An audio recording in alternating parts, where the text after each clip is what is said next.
Um dos atos mais corriqueiros do dia a dia de uma dona de casa é acender a chama do aquecedor ou do fogão.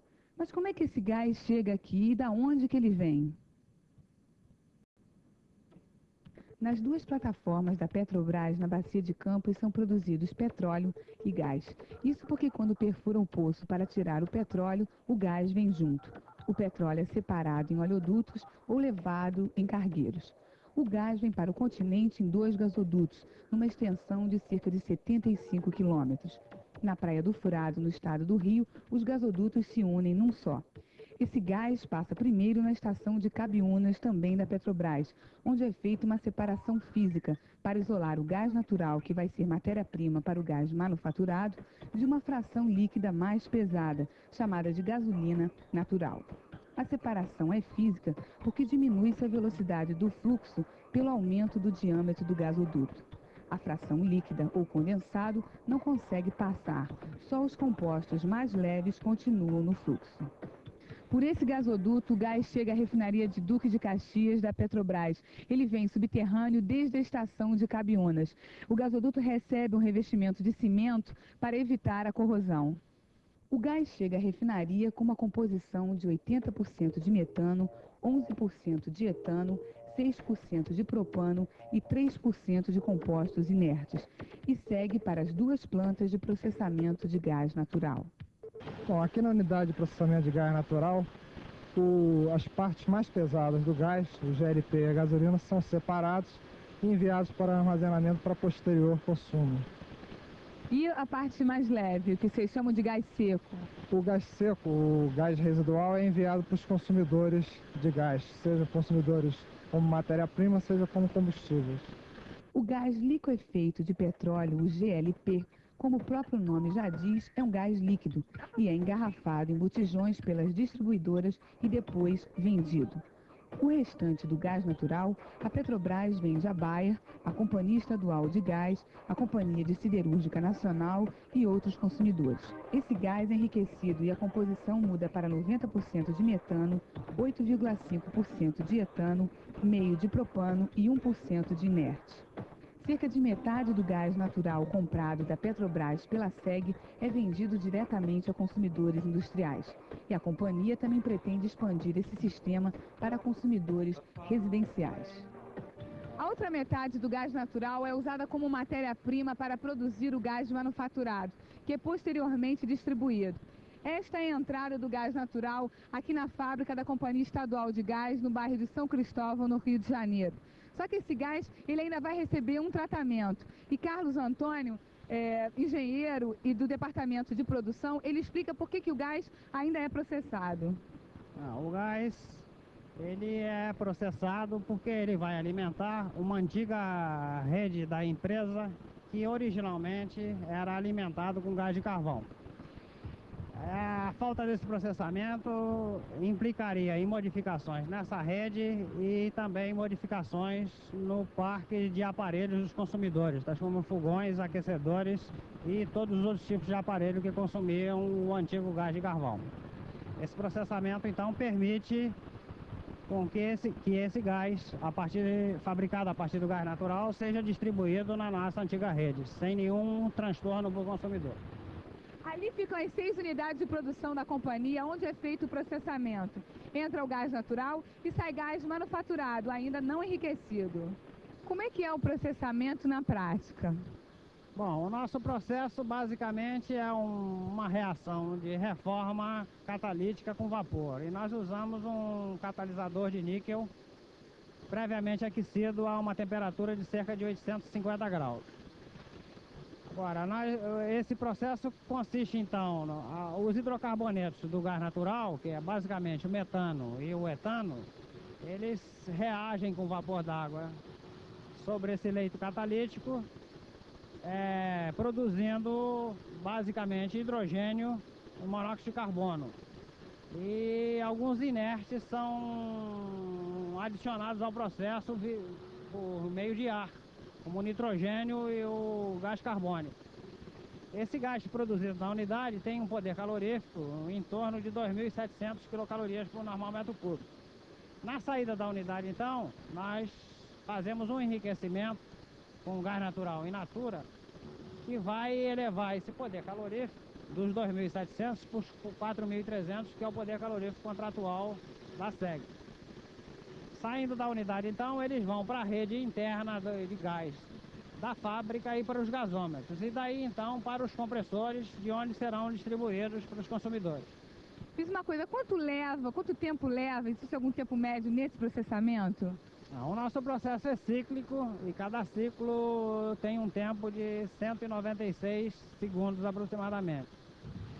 E o número de unidades que vai estar em operação vai depender da nossa programação de demanda, que é variável de acordo com o dia da semana e de acordo com as estações do ano. Basicamente, no inverno as nossas emissões são maiores e no verão elas são menores por questões de temperatura ambiente. Você falou em dias de semana, porque determinados dias da semana o consumo é maior? No domingo, por exemplo, é o dia de menor consumo, né? Porque não funcionam as escolas, o comércio e só uma pequena parte da indústria, né? E durante a semana, dependendo dos meses do ano, as emissões são mais ou menos iguais. As válvulas das unidades de produção funcionam a partir de um comando automático. Aqui na sala de controle, os operadores convivem com sistemas de medição e registradores de temperatura. Carlos, como é que se aciona o comando das unidades? Nas unidades o controle é automático. Existe um dispositivo mecânico que controla a abertura e fechamento de todas as válvulas e todas as componentes do processo. E qualquer falha que haja no sistema, a unidade para automaticamente e tem todo um sistema de sinalização que avisa o operador que vai tomar alguma providência necessária, né, no momento necessário. Agora, as paradas pré-determinadas e a colocação em operação em horas pré-determinadas é programado e existe um roteiro que é seguido pelos operadores. Tudo automaticamente? Tudo automaticamente. Quem fornece energia para cá, para a companhia estadual? A energia elétrica é fornecida pela Light. Nós temos duas fontes de suprimento da própria Light, que é um sistema bastante seguro. Eu queria saber disso, se faltar energia, como é que acontece? Para o sistema? O sistema para, aqui no nosso caso, ele para automaticamente e em total condição de segurança. Não chega a prejudicar os consumidores? Não, dependendo do horário, nós temos uma maior ou menor flexibilidade com relação à falta de energia elétrica. No horário de pico nosso, que é por volta da hora do almoço, uma falta de energia por um período maior poderá haver um prejuízo para o consumidor. Mas nos últimos 15 anos eu acho que não tem acontecido nenhum problema. Eu acredito que o nosso sistema de fornecimento de energia elétrica é um sistema bastante seguro. O gás é armazenado nos gasômetros e depois é comprimido. Isso porque na unidade de produção a pressão é muito baixa e ele precisa de uma energia maior para abastecer toda a cidade. Aqui estão os 8 compressores que recebem o gás. Paulo, como é que é feita a compressão? Bem, nós temos dois tipos de compressores. Temos compressores rotativos, tipo parafuso, e compressor alternativo, tipo pistão. Esses compressores, eles pegam o gás na sucção a uma determinada pressão e acrescentam um ΔP e sai na descarga uma pressão mais elevada. Nessa compressão, um dos produtos é a temperatura.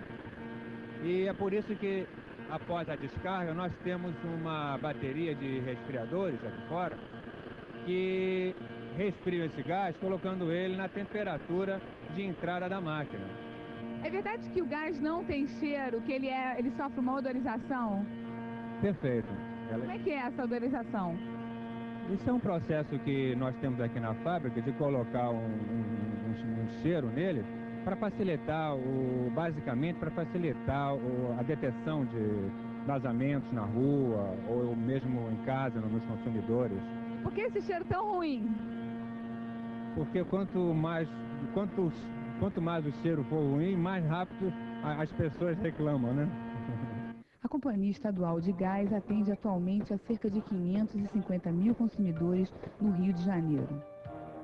Bem, para que esse gás saia daqui de São Cristóvão, aqui da fábrica, e vá até, por exemplo, Barra da Tijuca, nós precisamos que ele tenha uma energia e que tenha transporte para ele. Bem, essa energia nós inserimos por intermédio, ela é gerada por intermédio de máquinas de movimentação de gases. Nós temos compressores alternativos e rotativos.